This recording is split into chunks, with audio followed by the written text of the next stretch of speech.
Olá, bem-vindos ao Questão de Ordem. O meu entrevistado está no seu 6º mandato consecutivo aqui no Parlamento Baiano. É o deputado estadual Roberto Carlos.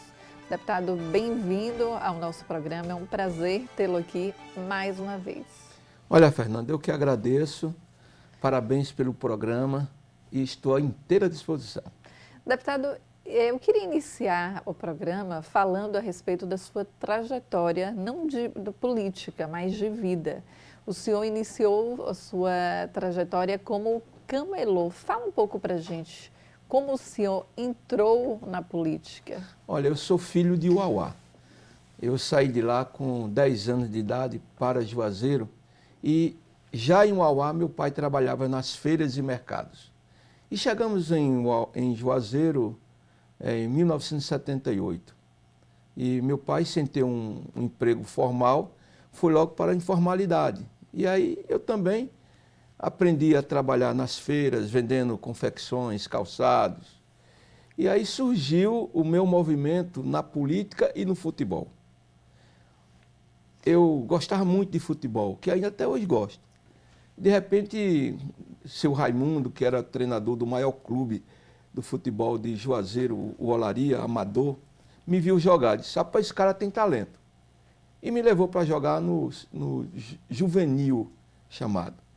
E aí eu criei um movimento no futebol, depois disseram, não, como camelô, eu fazia movimento de ruas, porque Juazeiro não tinha mercados e nem feira para abrigar o povo que trabalhava no mercado informal. E aí eu comecei a criar movimento de ruas, passeando com os camelôs nas ruas, solicitando a construção de camelódromo ou mercado. E aí... O senhor já começou a reivindicar ali os direitos já naquela época, né, naquela época. Eu acho que eu sou um dos primeiros a fazer movimento de ruas. E aí, de repente, nós conseguimos a construção de um camelódromo e um mercado popular. E foi através disso que aí as pessoas disseram, não, agora ele tem que ser vereador. Eu nem gostava de política, não entrava em mim a política. Mas aí, de repente, eu virei vereador e hoje estou deputado pelo 6º mandato, inclusive sou o deputado o 2º mais velho da Assembleia Legislativa em mandatos. Imagine. Deputado, já que o senhor é o 2º mais velho aqui no Parlamento Baiano, eu gostaria que o senhor fizesse uma análise de quando o senhor entrou aqui no Parlamento para a atualidade. Faça uma análise para a gente a respeito da diferença também de legislaturas. Nós temos visto aqui no Parlamento mais mulheres e também mais jovens legisladores, né, deputado? Qual análise o senhor faz? E aproveita e fala um pouquinho a respeito de que se antes votava mais projeto do Executivo do que do Legislativo ou se continua ainda? Olha, Fernanda, a política mudou muito, né? Quando eu entrei aqui em 2003, era uma política que a gente fazia mais por ideologia, uma política que o povo acompanhava pouco. Hoje não, o povo acompanha passo a passo o desenvolvimento, o desenrolar do seu parlamentar, do seu político. A exigência é muito maior. E esta casa, ela evoluiu muito. Hoje os deputados têm uma estrutura funcional, de logística também, de projetos, muito bom. E a concepção também da casa mudou um pouco. Antes essa casa só votava projetos oriundos do governo do Estado, do Ministério Público e do Tribunal de Justiça. Hoje mudou. Hoje votamos também projetos oriundos de deputado estadual, que é a nossa função básica, fazer as leis e também fiscalizar o governo do Estado. Com a entrada do presidente Marcelo Nilo, depois Ângelo Coronel e Adolfo, passando por Ivana Basso, nós aumentamos muito o número de projetos, de proposições oriundas de deputados estaduais desta casa. Deputado, já que a gente está falando a respeito de projetos, vamos falar a respeito de uma proposta do senhor, que já tramita aqui no Parlamento Baiano. Eu gostaria de saber onde está, em qual colegiado está, né, em qual comissão está, que é o da implantação de detector de metal em escolas públicas. Quando foi que o senhor apresentou este projeto e em que situação está? O senhor já está conversando com os pares, porque a gente sabe da importância deste projeto, principalmente para a segurança dos alunos que estão ali, né, nas escolas e também para a tranquilidade dos pais. Olha, eu sou da escola de Leonel Brizola. Leonel Brizola sempre defendeu a educação como o número 1 do seu projeto, do seu programa. Ele que foi governador em 2 estados diferentes e que deixou um legado muito grande.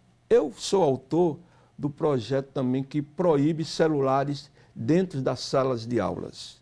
Fui o primeiro deputado a apresentar aqui na Assembleia Legislativa, que foi fruto de discussão do governo federal, da Câmara dos Deputados, que o presidente Lula sancionou recentemente.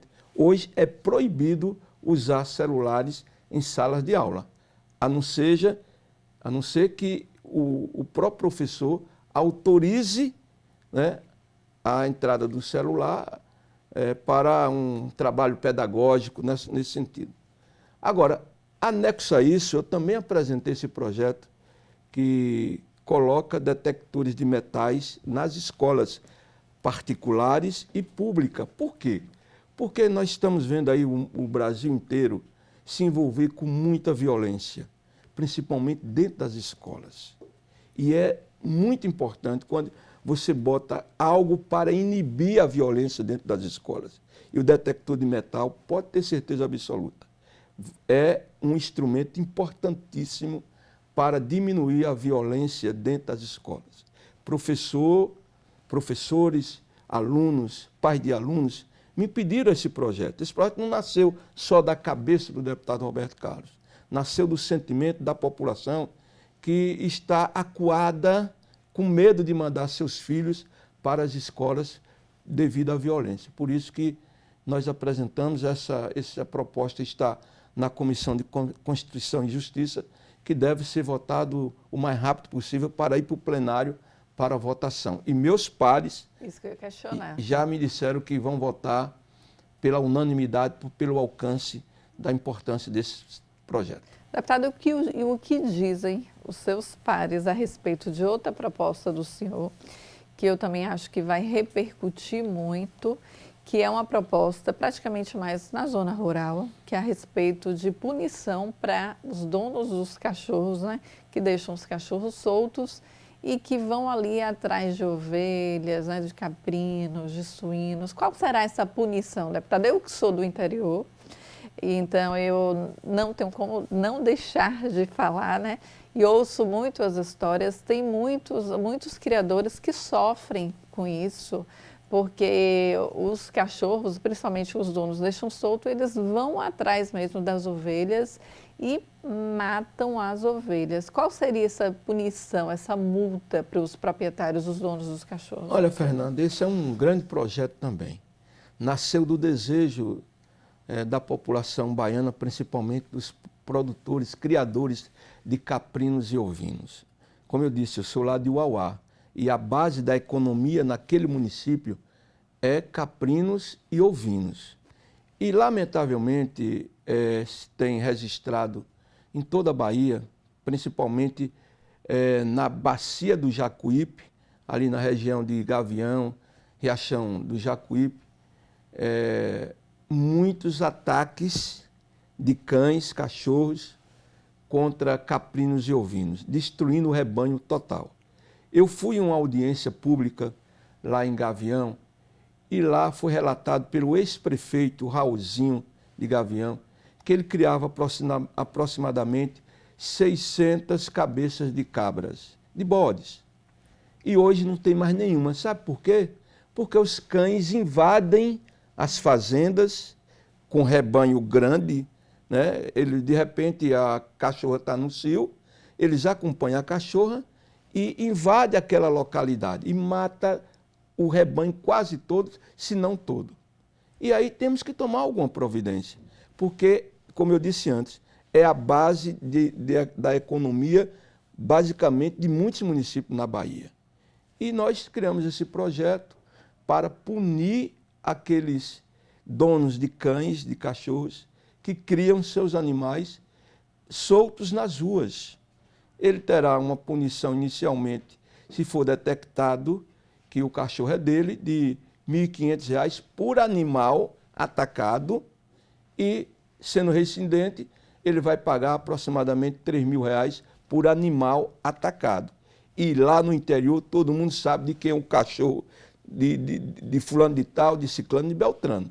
Não tem desculpa, o governo do estado vai formalizar as normas, também como vai ser aplicadas, junto com as prefeituras dos municípios da Bahia. Mas como é que está a situação dessa proposta? Não entendi. Como está a situação desse projeto? Olha, a proposta está ainda na Comissão de Agricultura. O nosso presidente está analisando junto com o relator e deve encaminhar também para a tramitação das outras comissões. Em breve teremos uma votação e eu não tenho dúvida nenhuma que será também pela unanimidade. O senhor já conversou, então, com os legisladores a respeito? Já conversei. E o sentimento dos nossos pares é de que esse projeto tem que ser votado o mais rápido possível, porque há um clamor social, né? A população está cobrando, a Bahia está perdendo muito com esses ataques desses cães, desses cachorros contra os animais. Por isso que eu não tenho dúvida nenhuma que será aprovado o mais rápido possível. Deputado, vamos falar um pouco agora a respeito da política, vamos falar a respeito da política nacional, da política estadual. Mas eu vou iniciar aqui falando a respeito da política estadual. Eleição de 2026, já está na boca. Aqui nos bastidores do parlamento é o que mais se fala já. No cafezinho, onde tem vários burburinhos políticos, se fala muito. Então, a gente vai falar a respeito dessa eleição, da expectativa que é para os governistas, da reeleição do atual governador Jerônimo, e para os oposicionistas aqui do parlamento, né, e também os políticos, de tentar que o ex-prefeito de Salvador, Assemineto, vá aí para essa disputa e se eleja. É isso que eles querem. Mas a gente vai falar isso em um breve intervalo. A gente volta já já.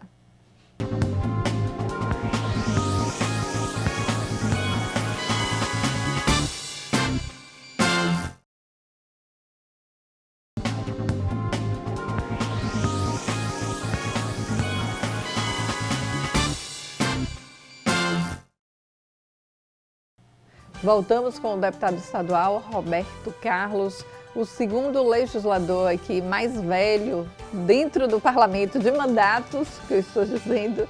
O primeiro é o deputado estadual Nelson Leal. E no bloco anterior, deputado, nós estávamos falando a respeito de política. Na realidade, eu iniciei já meu questionamento. Eu sou colunista política da Tribuna da Bahia e nesta semana eu escrevi um artigo político que eu estava discutindo com os deputados no cafezinho. Aí me chamou a atenção um deputado oposicionista dizendo que agora o governo do estado fará 20 anos e há uma expectativa muito grande dos oposicionistas que em 2026 aconteça o que aconteceu em 2006. Aí eu explico aqui para o telespectador o que aconteceu em 2006, que na época Jacques Wagner se tornou o governador do estado, derrotando Paulo Souto. Eu me recordo que teve aquela foto emblemática de ACM, do governador ACM, na época do ex-senador ACM, de cabeça baixa, uma foto que circulou muito, porque ele perdeu, o carlismo perdeu durante 20 anos, e em 2026 o PT fará 20 anos. Então, os oposicionistas dizem isso, né, que isso pode acontecer em 2026. Há uma esperança dos oposicionistas, essa esperança. Qual a opinião do senhor a respeito disso, deputado? Olha, ele vai ter que esperar muito para poder realizar os sonhos deles, porque são aspectos diferentes. Quando a Assemineto, ou quando a ACM governava a nossa Bahia, era um modelo diferente. Modelo de chicote na mão, de prepotência, de arrogância, não tinha diálogo. Hoje o modelo, depois de Wagner, é outro. É o modelo da conversa, do papo, da discussão, do diálogo. É um modelo que Wagner mudou, Rui melhorou e Jerônimo está dando continuidade e melhorando cada vez mais. Antes de Wagner, a Bahia era uma Bahia concentradora e excluente. Eles concentravam os seus projetos, as suas obras para a região metropolitana de Salvador e excluía a maioria dos municípios da Bahia. Por exemplo, eu sou de Juazeiro. Os governos de ACM nunca levaram nada para Juazeiro. Não tem uma obra significativa feita pelo governo do Estado antes de Wagner em Juazeiro. Hoje nós temos várias obras do governo do Estado em Juazeiro. E não é só em Juazeiro. Eu represento mais de 20 municípios com prefeitos e em todos os lugares nós temos levado muitas obras do governo do Estado.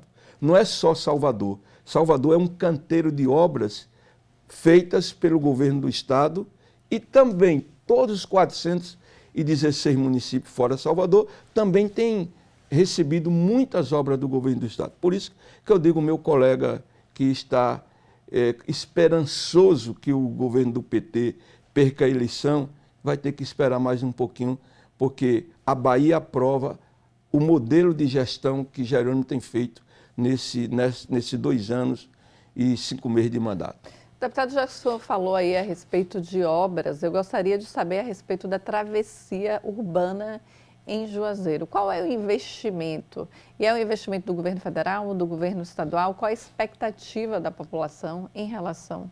Olha, Fernanda, essa é uma das maiores obras do governo federal em atividade do país.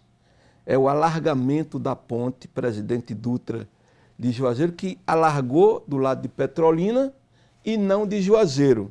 Inicialmente foi começado no primeiro governo de Lula, é uma obra federal, e depois Lula saiu, parou a obra, Bolsonaro garantiu que ia retomar, não retomou a obra, e só agora, no 3º mandato de Lula, ele retorna e autoriza a travessia urbana de Juazeiro, um investimento de 185 milhões de reais, que o povo de Juazeiro está muito feliz, agradecido. É uma obra grande, uma obra que vai dar uma visibilidade muito grande, que vai desafogar o trânsito de Juazeiro, e a nossa cidade estava precisando disso. E o governo federal, inclusive, autorizou não só esta obra, mas também com a 2ª etapa do projeto Salitre, que é uma obra também muito importante para o desenvolvimento da fruticultura irrigada da nossa região. Deputado, o senhor falou em obras e na última pergunta, na última resposta que o senhor me deu, o senhor mencionou o ex-governador Jacques Wagner, que fez a mudança do governo. O senhor mencionou o ex-governador Rui Costa, que o senhor disse que deu continuidade, e o atual governador Jerônimo, que o senhor disse que está dando continuidade também. Aí o meu questionamento é o seguinte: eu converso muito nos bastidores, o senhor me vê lá sempre como... articulada. Sou articulada com os deputados da oposição, com os deputados da situação. E um fato que eu acho interessante, que os deputados governistas sempre fazem, que eles dizem, conversam comigo, é a respeito da comparação que eles fazem com o governador Wagner, o governador Rui Costa e o governador Jerônimo, o atual governador. Segundo legisladores, aí o senhor vai me confirmar se isso é real ou não, mas o que eles falam nos bastidores, que o governador Wagner era mais afável, recebia mais os legisladores. O governador Rui Costa, que é o atual ministro, né, da Casa Civil, era mais duro e que não recebia tanto os legisladores estaduais. E o atual governador Jerônimo Rodrigues é mais ainda, mais afável, recebe muito mais ainda os legisladores, tem aquele carinho, estilo interiorano de onde ele é, né? Que ele é do interior. Isso é verdade, deputado, essa análise? É verdade. Essa análise é bem feita, correta. Wagner sempre foi um grande político e tem um carisma muito grande. Quem chega próximo de Wagner sente logo uma áurea boa, algo especial, porque ele é diferenciado. Rui Costa é aquele jeitão dele mais gestor, mais prático, né? Ele não é muito de conversar, mas também ele tem seu carisma, melhorou muito, né? Antes dele entrar como governador, era totalmente diferente. Eu fiz dobradinha com o Rui Costa, ele como candidato a deputado federal, e eu como estadual. E eu percebia nas nossas falas, nas nossas viagens, que ele era muito tímido, né? Teve até certos momentos que ele pediu: Roberto, fale primeiro para mim me basear. Mas depois ele virou um grande astro político, hoje é uma referência que nós temos na Bahia, no Brasil. É um cara que tem se discutido se ele será candidato a presidente da República pelo PT ou não. E Jerônimo é fora do normal. Jerônimo é um cara muito carismático, acessível. Eu estive recentemente com ele em Tancredo Neves, no município Presidente Tancredo Neves, e lá ele, quando desceu do helicóptero, o chefe da segurança dele disse: governador, o horário para a gente voltar. Era basicamente 14 horas e a previsão era para voltar às 17 horas. Ele disse: ó, volte sozinho, que eu não tenho um horário para voltar. É isso.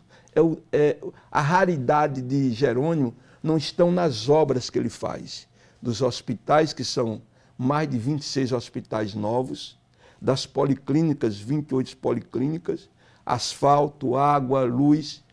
A raridade dele está no jeito dele tratar as pessoas. Tem gente em municípios aí que tira 10, 5, 8 fotos com ele, a mesma pessoa, e ele não se irrita. Meu motorista de Juazeiro troca mensagem com ele direto, ele me mostra. Quer dizer, é um cara extremamente simples, um grande gestor, que tem muita sensibilidade. É por isso que a Bahia tem avançado e vai avançar cada vez mais.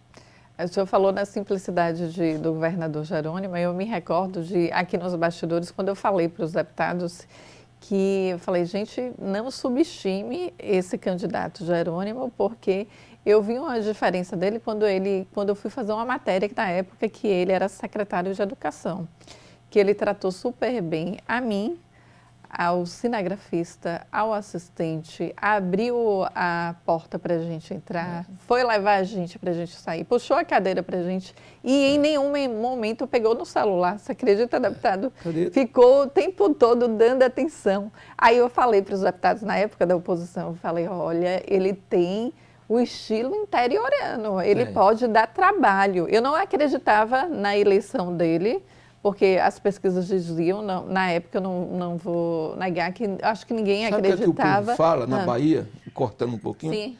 É que o grupo de ACM Neto ganha as pesquisas e o nosso grupo ganha as eleições.